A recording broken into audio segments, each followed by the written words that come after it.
Please watch the video until the end to experience the full arc of the story and the narrator's final revelation. Chapter 1. The Return. She always thought of returns as small funerals for things that might have been. The narrator, a woman who had watched the town change, and the people within it like tide lines on a weathered map, opened the story by remembering how Mara came back. Mara arrived with 2 suitcases and a silence so certain it seemed to fill the gaps between the gulls. The town had not been cruel to her. It had been ordinary. Salt rhymes on porches. The same bar on the corner with the same jukebox that played songs older than most of its patrons. Everyone knew Mara's family name, but the particulars of their grief had turned private as old photographs stacked in attics. Mara's first nights were spent on a second-floor apartment that looked out over the harbor. She stood by the window and listened to the boats breathe. She had a careful way of holding her hands, as if she were always cradling something small and fragile, something not yet ready to be shown to the world. Chapter 2. The Street Musician. On the 3rd evening after Mara's return, the narrator watched her cross the cobbled lane and stop, where a young man named Elias played a battered guitar beneath an amber streetlight. Elias had a voice that sounded like rain in a copper pan, unpolished, honest, and startling in its intimacy. His songs were not for the tourists but for those who remembered everything, and those who preferred to forget some things less than others. Their meeting was unremarkable. Mara dropped a coin. Elias picked it up. He smiled with an apology he did not need to offer, and she laughed for the first time since she returned. That laugh startled the narrator. It was a sound she had catalogued in her mind as proof that the heart can still find an exit to the open air.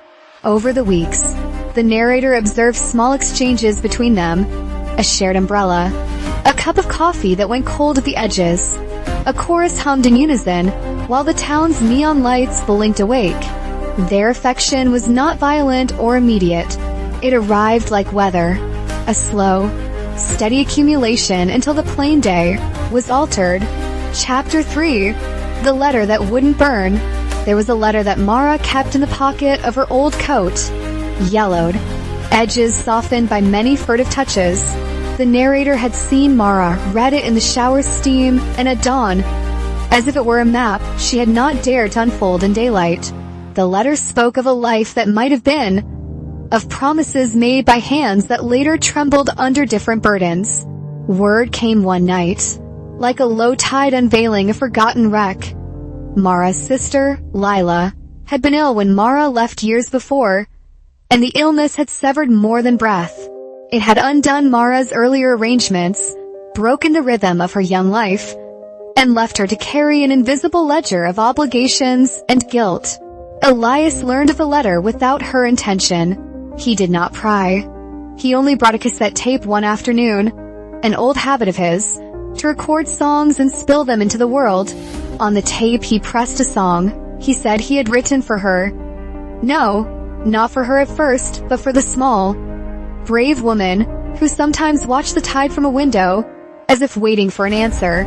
Chapter 4. Confessions over coffee. The narrator loved the way truths arrived between Mara and Elias. Slow, clumsy, sometimes fragrant with shame. One afternoon in the cafe that smelled of cinnamon and old newspapers, Mara confessed that she had left to sort things she had not the courage to face at home. She admitted, with eyes steady now, and the city laid down like a map across her knees, that Gil had been a lodger she could never evict. Elias listened, not as a savior but as a witness. He told her of his father, who had been a storm of contradictions and small mercies, and of the way he learned to fix radios by opening them and listening for the wrongness.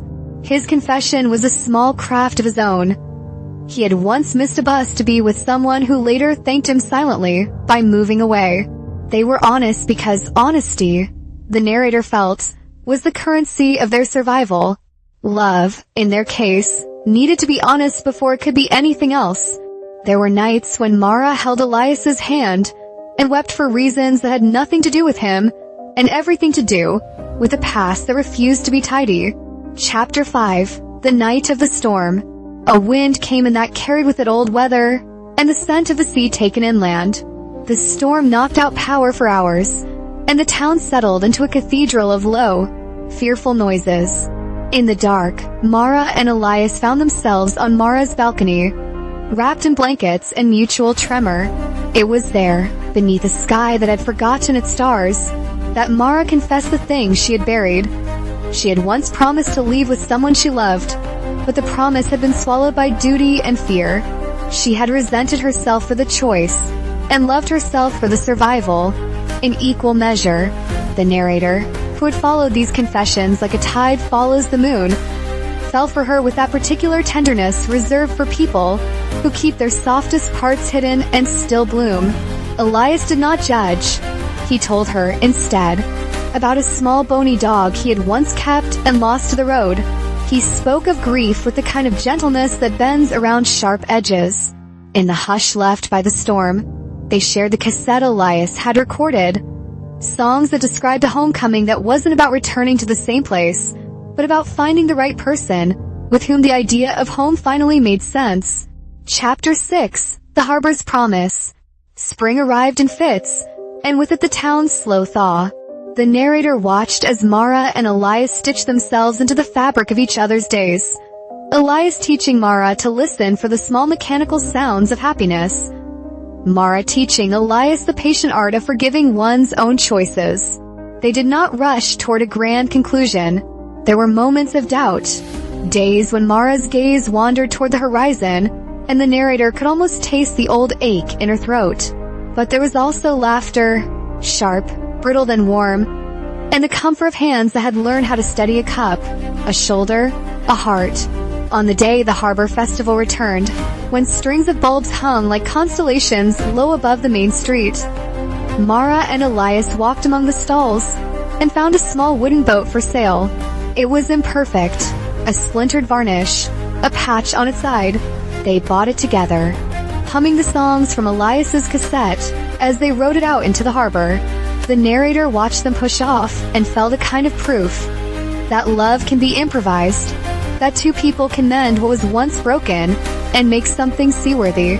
As the boat drifted beneath a sky that had relearned its stars, Mara whispered a thank you, less to the sea and more to the man beside her.